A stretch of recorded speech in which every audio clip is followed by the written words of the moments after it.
निरंजन, अलोक निरंजन। महाराज, बहुत बड़ी मुसीबत आन पड़ी है। उससे बाहर कैसे निकलूं, मुझे कुछ समझ में नहीं आ रहा। मुसीबत? कैसी मुसीबत? इतनी छोटी सी उम्र में क्या मुसीबत आन पड़ी है तुम्हें बेटा? ये तो तुम्हारी खेलने कूदने की उम्र है। हाँ महाराज जी, उम्र तो खेलने कूदने की ही है, लेकिन हमारे घर एक ऐसी मुसीबत है जिससे मुझे आज मछली पकड़ने आना पड़ा। महाराज जी, दरअसल बात ये है कि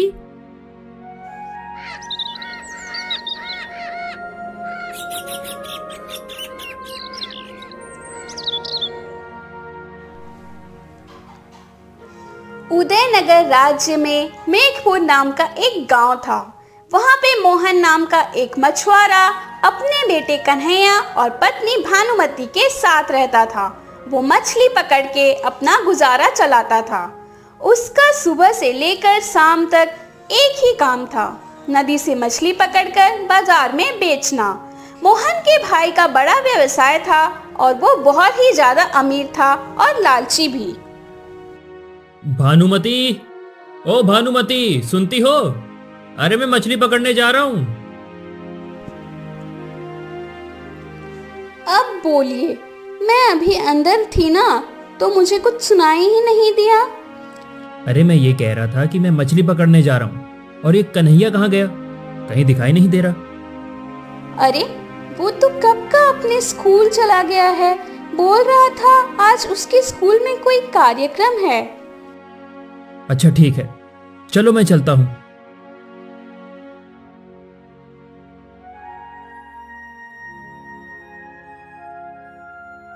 अब बस 3-4 मछली जाल में आ जाए तो टोकरी भर जाएगी, और कुछ ज्यादा बिकेंगी तो कुछ ज्यादा पैसे भी मिलेंगे। फिलहाल कुछ पैसों की भी जरूरत है। चलो चलो, टोकरी तो पूरी भर गई है। अब गांव जाता हूँ और इन्हें बेचता हूँ। मोहन अपना मछली से भरा टोकरा सर पे लेकर गांव की तरफ जाता है।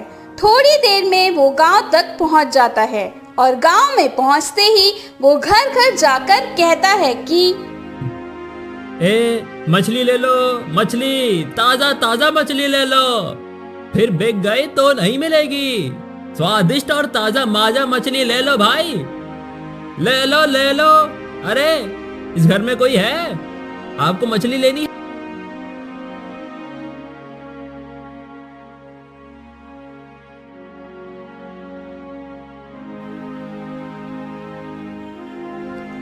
अरे कौन हो तुम बेटा?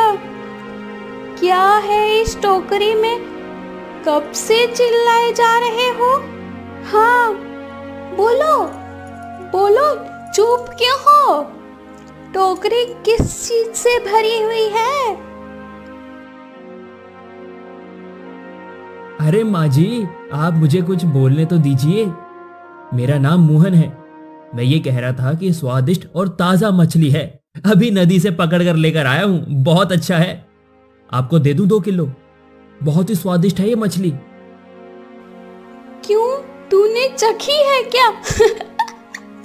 एक काम कर बेटा, इसमें से अच्छी अच्छी मछली पकड़ के 2 किलो दे दे, लेकिन अच्छी अच्छी ही देना।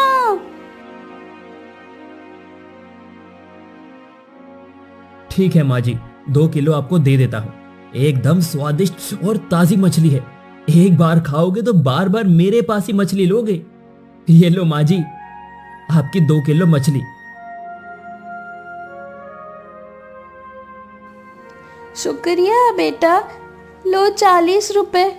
10 कल ले लेना, ठीक है? आज मेरे पास सिर्फ 40 ही है।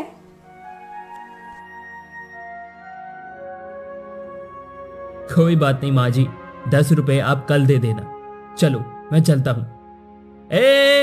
मछली ले लो, मछली, ताजा ताजा मछली, स्वादिष्ट और अच्छी मछली ले लो। मेरी मच्छी सबसे अच्छी। आओ भाई आओ, मच्छी ले लो भाई, मच्छी। फिर बिक गई तो नहीं मिलेगी। इसी तरह पूरा दिन कड़ी मेहनत करके थोड़े बहुत कुछ पैसे मिलते हैं तो उससे मोहन अपना गुजारा चलाता है। दूसरे दिन सुबह मोहन मछली पकड़ने के लिए नदी में जाने लगता है, लेकिन उस दिन मौसम बिगड़ा हुआ था। काले बादलों ने पूरा आसमान घेर लिया था, मानो कुछ ही पल में बारिश होने वाली हो। हवा ने भी अपना रुख भयानक कर लिया था। बहुत जोर की हवाएं चल रही थी। जी, मैं क्या कह रही हूँ कि आज देखो ये मौसम कितना बिगड़ा हुआ है। इस वक्त नदी में मछली पकड़ने जाना मतलब अपनी जान के साथ खेलने जैसा है। और मुझे तो लगता है कि बारिश भी अभी शुरू होगी। आपके मगन भाई भी आज देखो काम पर नहीं गए।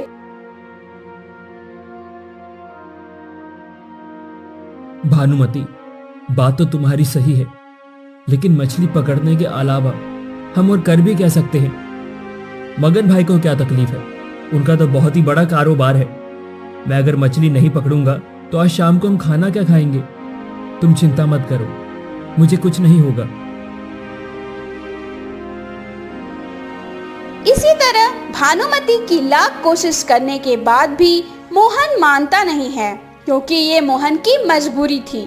मोहन अपना सामान और मछली पकड़ने की जाल को लेकर जंगल के रास्ते से मछली पकड़ने आ जाता है। हवा के कारण मोहन का चलना भी मुश्किल हो रहा था।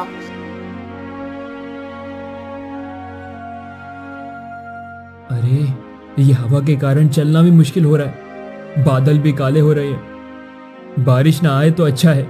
थोड़ी सी मछली पकड़ लूंगा तो आज खाने के लिए कुछ मिल।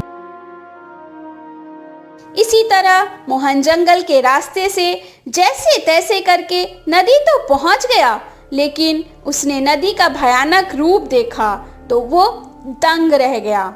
तूफान के कारण नदी का पानी बहुत ही हिलन डुलन कर रहा था। नदी ने तो अपना रूप बदल लिया। नाव लेकर नदी में अगर जाऊंगा तो पानी इतना हिलन डुलन कर रहा है कि नाव डूब सकती है। और वैसे भी आज कोई मछुआरा नहीं दिख रहा तूफान के कारण। हे भगवान, आपने मेरी ही किस्मत ऐसी क्यों लिखी है जो इतने खतरनाक वातावरण में मुझे मछली पकड़नी पड़ रही है। इसी तरह मोहन दुखी होकर नदी किनारे खड़े होकर मछली पकड़ना चालू करता है।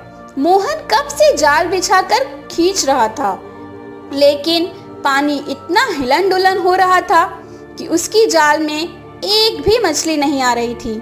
वो लगातार प्रयास करता रहा, लेकिन एक भी मछली जाल में नहीं आई। मोहन दुखी होकर सिर पर हाथ रख कर के बैठ जाता है। अरे बाप रे, एक भी मछली जाल में नहीं आ रही। क्या करूं? अब मुझे कुछ समझ में नहीं आ रहा। लगता है कि आज बीवी बच्चों को भूखा ही सोना पड़ेगा। नहीं नहीं, ऐसा नहीं हो सकता। मैं कुछ प्रयास तो करता हूं, शायद कुछ मछलियां आ जाए तो आज का गुजारा तो हो जाएगा। बेचारा मोहन इतना लाचार था कि अगर वो मछली ना पकड़े तो उसे शाम का खाना भी नहीं मिल सकता। फिर वो मछली पकड़ने के अलग अलग प्रयास करने लगता है, लेकिन उस बेचारे को एक भी मछली नहीं मिली और शाम हो जाती है। शाम होते ही बिजली कड़ाके मारने लगती है और बारिश भी थोड़ी बहुत शुरू हो जाती है। अरे बाप रे, बिजली ना गिरे तो अच्छा है। चलो, आज भूखे पेट ही सोना पड़ेगा। अब मुझे अपने घर चलना चाहिए, क्योंकि रास्ता भी इतना लंबा है, कब घर पहुंचूंगा पता नहीं। कन्हैया और भानुमति मेरी राह देख रहे होंगे। और रही बात खाने की, तो खाना मगन भाई के यहां से मंगवा लूंगा। मोहन अपने आप से इतना कहकर बारिश में भीगते हुए अपने घर की ओर निकल जाता है, लेकिन घर पे उसकी पत्नी भानुमति और बेटा कन्हैया बहुत ही दुखी थे। भानुमति अपने बेटे से कहती है,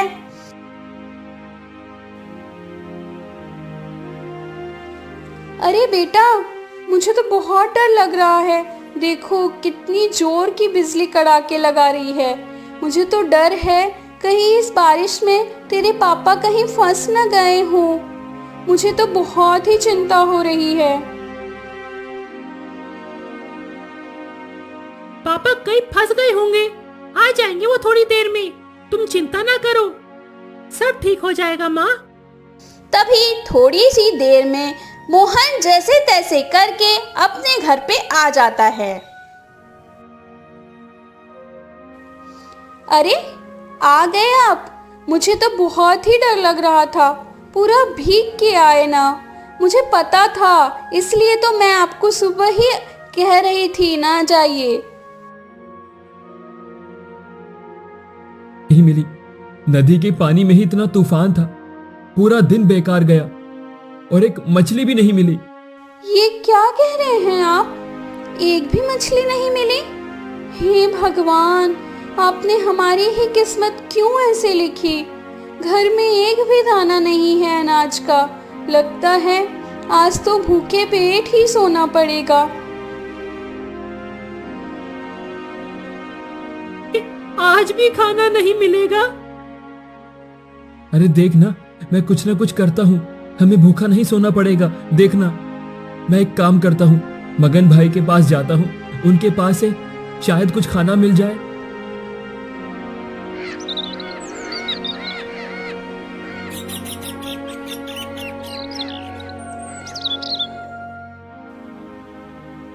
मोहन बेचारा अपनी लाचारी के कारण फिर से बारिश में भीगते हुए मगन में घर कर आता है।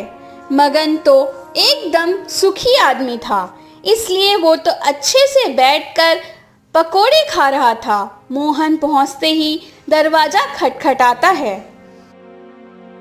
बारिश के मौसम में पकोड़े खाने का मजा ही कुछ अलग है। आहा, अरे अब इस वक्त कौन होगा? मगन दरवाजा खोलता है, तब उसके सामने मोहन खड़ा था। अरे मोहन, तुम? क्या काम पड़ गया भाई, आधी रात को, वो भी? वो मगन भैया, दरअसल बात ऐसी है कि आज तूफान और बारिश के कारण एक भी मछली नहीं बिकी, तो आज घर में राशन भी नहीं है, इसलिए आज का खाना भी नहीं बना।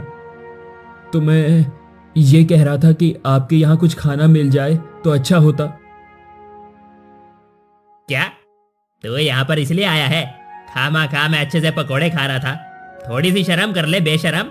इतनी रात को कोई खाना मांगने आता है बेवकूफ? मैंने यहाँ पर कोई लंगर खोल के रखा है क्या? निकलो यहाँ से, कोई खाना वाना नहीं मिलेगा, निकलो। चलो चलो फुटो यहाँ से। आए। मगन बेचारे मोहन को बहुत ही भला बुरा कहता है और मोहन बेचारा सुनता रहा, कुछ भी नहीं कर पाया। इसी तरह वो दुखी होकर अपने घर आकर पत्नी को सारी बात बताता है और वो लोग दुखी होकर तीनों पानी पीकर बिना खाए पिए सो जाते हैं। अगले दिन सुबह मोहन की तबीयत बिगड़ जाती है।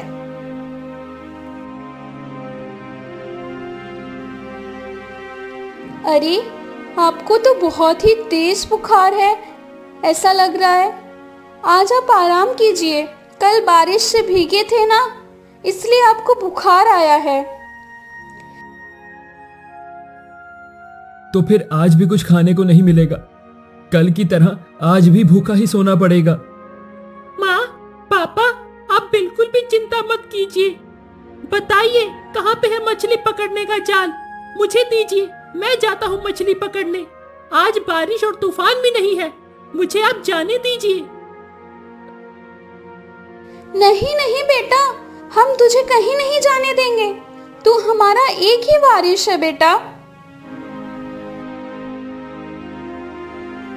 इसी तरह भानुमति और मोहन की लाख कोशिश के बावजूद भी कन्हैया अपनी जिद नहीं छोड़ता और जाल हाथ में लेकर निकल जाता है मछली पकड़ने के लिए। धीरे धीरे चलकर कन्हैया नदी के पास पहुंच गया। अरे बाप रे, कितना लंबा रास्ता है, मैं तो थक गया। एक काम करता हूँ, थोड़ी देर पेड़ के नीचे आराम करता हूँ, बाद में मछली पकड़ना शुरू करूंगा। और बाद में गांव जाकर बेच आऊंगा। कन्हैया पेड़ के नीचे जाकर थोड़ी देर आराम करता है और बाद में मछली पकड़ना चालू करता है। लेकिन जैसे ही वो जाल पानी में डालता है और वापस खींचने की कोशिश करता है तो उससे जाल खींचा नहीं जा रहा था। इसलिए वो थक हार के वापस से पेड़ के नीचे जाकर बैठ जाता है। ये जाल तो वजन के कारण वापस खींचा ही नहीं जा रहा। क्या करूं? अब मैं कुछ समझ में नहीं आ रहा। लगता है कि मुझे घर ऐसे ही खाली हाथ वापस जाना पड़ेगा। चलो एक बार और प्रयास करके देखता हूँ। अगर मछली आ जाए तो अच्छा है, वरना घर चला जाता हूँ। कन्हैया वहाँ से उठकर मछली पकड़ना शुरू करता है, लेकिन बेचारे की लाख कोशिश करने के बाद भी जाल में एक भी मछली नहीं आती और वो दुखी होकर घर की तरफ जाने लगता है।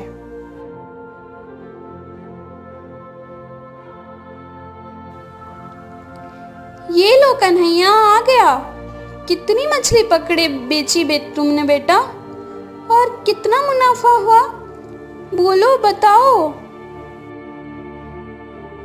पापा, मुझे माफ करना।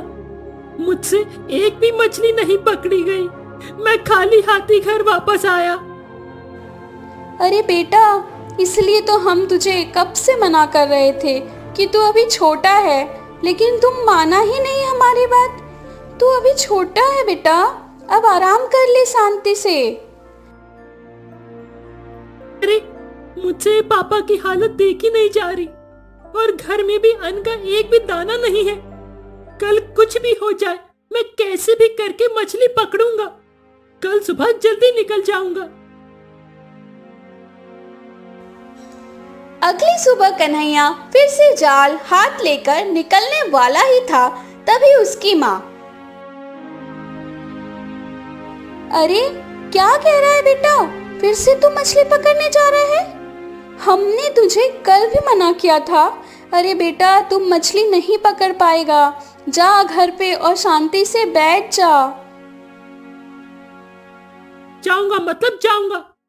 अरे पापा बेचारे बीमार हैं, उनकी दवाई के लिए भी पैसे नहीं है।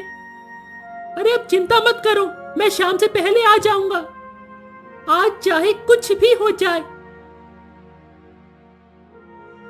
इसी तरह दूसरे दिन भी कन्हैया नहीं मानता और मछली पकड़ने के लिए रवाना हो जाता है और जंगल के रास्ते से जा ही रहा था। वो चलते चलते अपने आप से बातें कर रहा था। मछली तो पकड़ूंगा मतलब पकड़ूंगा। मछली पकड़ के गांव जाकर जल्दी जल्दी बेच आऊंगा और पैसे लेकर भी आऊंगा। कन्हैया मछली पकड़ने का प्रयास करने लगता है, लेकिन उसके हाथ वही होता है जो कल हुआ था। वो बहुत ही ज्यादा जोर लगाता है, लेकिन उससे जाल खींच ही नहीं रही थी और थक हार वे पेड़ के नीचे जाकर बैठ जाता है और अपने आप से कहता है, अरे आज भी वही हुआ जो कल हुआ था। जाल में खींच ही नहीं पा रहा हूँ। अब क्या करूं? मैं ऐसे खाली हाथों घर नहीं जा सकता। मुझे कुछ न कुछ सोचना पड़ेगा। ऐसे ही वो मन ही मन कुछ सोचने लगता है। कन्हैया अब करे तो क्या करे, उसे कुछ समझ में ही नहीं आ रहा था। बहुत देर हो गई उसके बाद बैठकर मन में विचार कर रहा था, तभी उसके पास एक साधु महाराज आते हैं।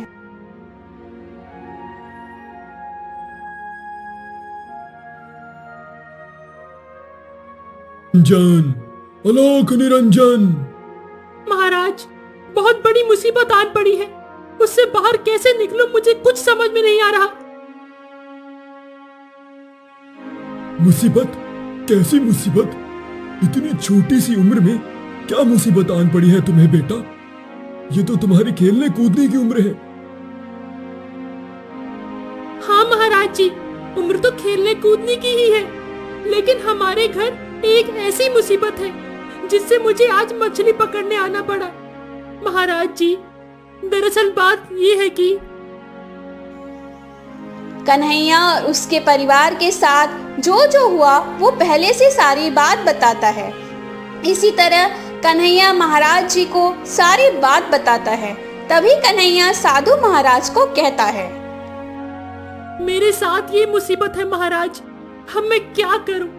मुझे कुछ समझ में नहीं आ रहा। बिना पैसे लिए मैं घर भी नहीं जा सकता, क्योंकि घर में खाना भी नहीं है और पापा भी बीमार हैं। अरे बेटा, तुम तो बड़ी मुसीबत में हो। मेरे पास इस मुसीबत से निकलने का एक रास्ता है बेटा। सुनो बेटा, ध्यान से सुनो।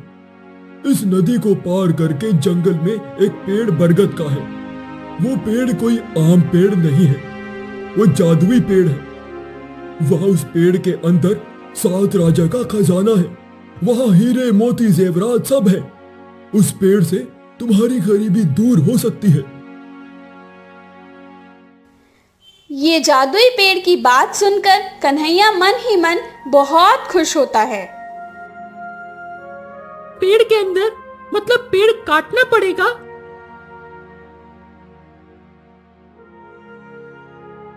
उस पेड़ पे जाके तुम्हें एक मंत्र बोलना पड़ेगा। मंत्र बोलते ही उस पेड़ से एक दरवाजा खुलेगा।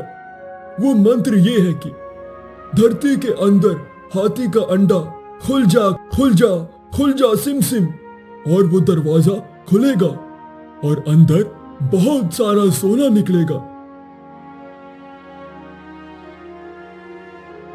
ठीक है महाराज जी, आपका बहुत बहुत शुक्रिया।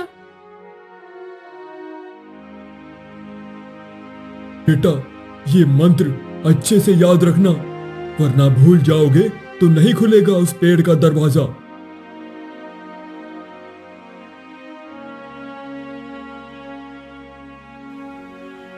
कन्हैया खुश होकर उस पेड़ की ओर जाने लगता है। थोड़ी ही देर में वो उस पेड़ के पास पहुंच जाता है। मिल गया पेड़। यही वो बरगद का पेड़ है जिसमें सोना छुपा है। अरे वो मंत्र क्या था? याद आया। धरती के अंदर हाथी का अंडा खुल जा सिम सिम जाता है। तभी उस पेड़ से एक दरवाजा निकलता है और बहुत सारा सोना दिखाई देता है। ये देखते ही कन्हैया चौंक जाता है और खुशी से झूम उठता है। अरे ये तो 7 राजा का सोना लगता है। मुझे 5 सिक्कों की जरूरत है, मैं इतना ही लूंगा। 5 सिक्के लेकर कन्हैया वहां से बाहर निकल जाता है। तभी उस पेड़ से एक आवाज आती है, क्या तुमने सिर्फ 5 ही सिक्का लिए? तुम तो बोलते भी हो। हाँ, मैं बोलता हूँ। तुम बताओ, क्यों तुमने सिर्फ 5 ही सिक्का लिए? कन्हैया वहां से निकल जाता है और घर आकर सारी बात अपने माँ बाप को बताता है। उसके माँ बाप बहुत ही खुश होते हैं।